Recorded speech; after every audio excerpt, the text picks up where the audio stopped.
Section 4. You will hear part of a lecture about factors you should consider when creating advertising materials and the effects they can have on your product sales. First, you have some time to look at questions 31 to 40.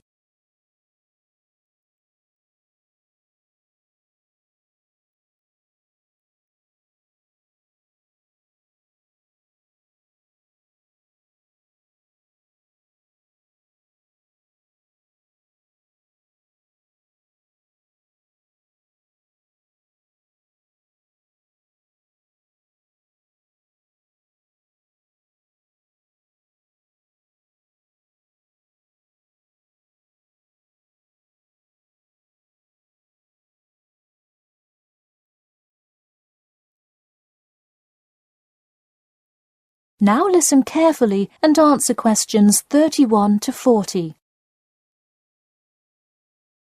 Hello class, and welcome back to Marketing Strategies.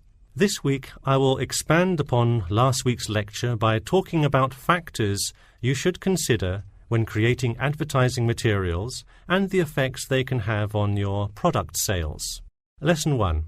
Limit your advertising to the geographic area of your target market. Though you may have a product that people want in a large area, the distance that customers are willing to travel is a significant factor in their choice of where to purchase that product. Take this example. If you're really hungry and decide you want a burrito, would you choose the restaurant that is a block from your apartment, or the one that is just as good, or even slightly better, across town? Of course, you'd pick the closer restaurant. Next, there's the method of communication to your target market. How do you decide among radio ads, TV commercials, flyers, or even word of mouth? While we often think of the visual presentation of ads, there's much more to advertising than the look. Studies show that consumers are much more likely to remember advertising slogans if there's also a sound plate. Did you know that your sense of smell is closely linked with memory? Think about Mandy's candy store up the road. Every time you walk past it, you can just smell the chocolate, right? I bet you can almost smell it now. Just mentioning the name brings about the smell memory and, in turn, a chocolate craving. What better way to sell chocolate bars? Obviously, sometimes appealing to the senses isn't the most practical way to advertise.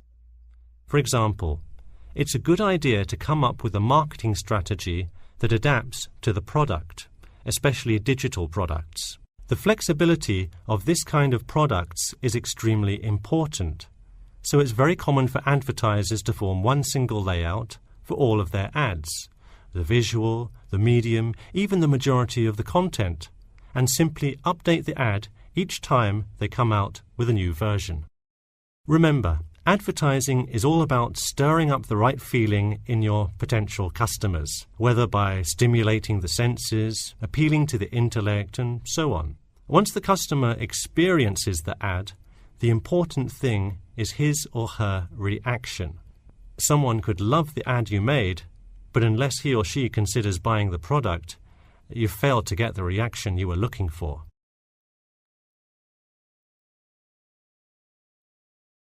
So once you have successfully reached your target customer, and you have his or her business, often you will want to expand to a larger market. More often than not, the same marketing strategies you used in your small campaign may not work for a larger audience. The larger you scale your product, the more factors you must consider. For instance, Apple operates worldwide, so they must tailor their advertising for each market they enter.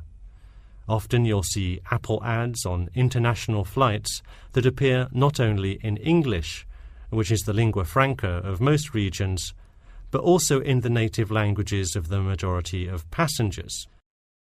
I travelled to Russia last week, and it was really interesting to see the same Nike ad that I've seen 100 times, except this time it was in Russian. Okay, going back to the medium of the advertisement Even after choosing to create print ads instead of radio announcements, television commercials, etc., there is more to consider. If you print your ad in a newspaper, it will be read by a far different audience than if you print your ad in a popular magazine. Would you put an ad for the new Justin Bieber album in a newspaper? Probably not, because that product is most suitable for youths. Let's face it, do you know anyone under the age of 25 that buys a newspaper? No. Now let's try a few strategy exercises. Imagine you're a company that is aiming to improve the environment by making products that reduce human waste. How would you advertise your product? Clearly it would send the wrong message if you put up flyers or other materials that cause lots of waste paper. Consider instead putting commercials on the Health Channel or buying ad space on websites like UNESCO. Or here's another example. What is one great place to advertise suntan lotion? How about a swimming pool? It has the exact group of people that need the product. All right, one last thing. Let's say you're filming a commercial for a water filter pitcher. What would be good scenery to use for the background? Think about somewhere calm and relaxing with clean, fresh water. Can't you see how much more effective a commercial with the beautiful scenery and flowing rivers of a national park would be than, say, water dripping from a tap? So to wrap things up today, think about the geography of your target market, the type of marketing material you should use, and the most effective way to appeal to the customer in order to make a successful ad campaign. That is all I have for you today. Make sure to read through Chapter 8 for Monday if you have not done so already. Okay, now I'd be happy to answer any questions you may have. That is the end of Section 4. You now have half a minute to check your answers.